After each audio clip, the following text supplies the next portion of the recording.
গরম গরম চপ সিঙ্গারা কিন্তু আমরা সবাই খুবই পছন্দ করি আর সবারই কম বেশি পছন্দের খাবার। তো সেটাই আজকে তৈরি করব খুবই ইজিভাবে, একেবারে চা তৈরি করতে করতে তৈরি হয়ে যাবে। তো এটা তৈরি করব সাবুদানার চপ। অসম্ভব মজার হয়, বাইরেটা খাস্তা হয় আর ভেতরটা একেবারে ফুলকো নরম সফট হয়। তো সেটাই আজকে তোমাদের সঙ্গে শেয়ার করব, তোমরাই যেন এত সহজে এই সুন্দর রেসিপিটা তৈরি করে খেতে পারো। তো আশা করি তোমাদেরও ভালো লাগবে। প্লিজ সবাই সাথে থাকো সুন্দর রেসিপিটা শেষ পর্যন্ত দেখার জন্য। আর আমার চ্যানেলে যারা নতুন আছো তারা চ্যানেলটা প্লিজ সাবস্ক্রাইব করে পুরো ভিডিওটা দেখার জন্য তাদেরকে অনুরোধ রইল। পাশে থাকা বেল আইকনটাও প্রেস করে দিতে পারো নতুন ভিডিওগুলো তোমাদের কাছে সবার আগে পৌঁছানোর জন্য। তো দেখো, তার জন্য আমি 1 ঘন্টা আগে সাবুদানাকে ভিজিয়ে রেখেছিলাম। একেবারে ঝরঝরে হয়ে গেছে আর কিন্তু গলে গেছে, নরম হয়ে গেছে আর ঝরঝরাও থাকবে, এরকম সাবুদানা তোমরা নেবে। তারপরে আমি এই যে আলুটাকেও আগে সেদ্ধ করে ম্যাশ করে নিয়েছি। প্রথমে একটা বাটি নিয়ে ওর মধ্যে আমি সেদ্ধ আলুটা দিলাম, একটু গাজর কুচি, লঙ্কা গ্রেট করে নিয়েছি, আদা গ্রেট করে নিয়েছি, ওটা দিয়ে দিলাম। আর দিয়ে দিলাম সাবুদানাগুলো। তারপরে দিয়ে দিলাম 1/2 চামচ মতন জিরের গুঁড়ো, আর 1/2 চামচের থেকে একটু বেশি দিয়ে দিলাম ম্যাগি মশলা। ম্যাগি মশলাটা দিলে আর কিছুই লাগে না এর মধ্যে।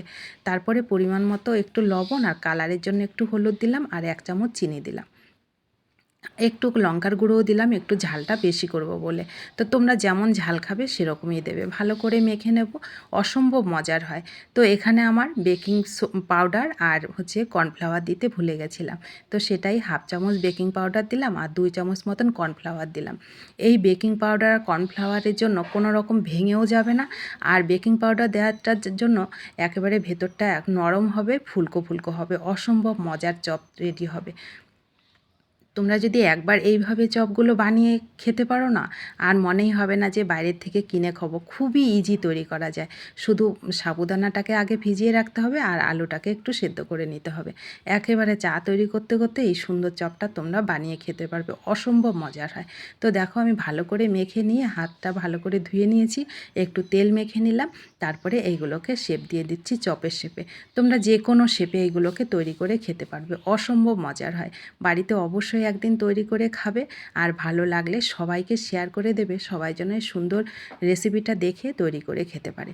তো দেখো, রেডি হয়ে গেল। এইবার উনুনে কড়াই বসিয়ে তেলের মধ্যে এগুলোকে দিয়ে দেবো। তেলটা কিন্তু হাই হিটে দেবে না, একদম হালকা যখন গরম হবে তখন দেবে। তারপরে প্রথমে নাড়বে না, গ্যাসের ফ্লেমটাকে মিডিয়ামে রেখে একটু কিছুক্ষণ যখন হয়ে যাবে এক পিঠ, তখন এগুলোকে একটু হালকাভাবে নেড়ে চেড়ে নামিয়ে নেবে। অসম্ভব মজার খেতে হয়, ভেতরটা একেবারে ফুলকো ফুলকো হয় বেকিং পাউডারটা দেওয়ার জন্য। তারপরে দেখো, এই যে ভাজা হয়ে গেল, উপরটা একেবারে হয় খাস্তা মুচমুচে, অসম্ভব মজার। তোমরা না খেলে বুঝতেই পারবে না যে এই খাবারটা কতটা মজার। দেখো, রেডি হয়ে গেল, সবগুলো আমি একইভাবে ভেজে নিয়েছি। 5 থেকে 7 মিনিট কিন্তু ভাজতে লেগেছে, বেশি টাইমও লাগে না। গ্যাসের ফ্লেমটাকে মিডিয়ামে করে ভাজবে, দেখবে ভাজাটা খুব সুন্দর হবে, একেবারে খাস্তা মুচমুচে ভাজা হবে।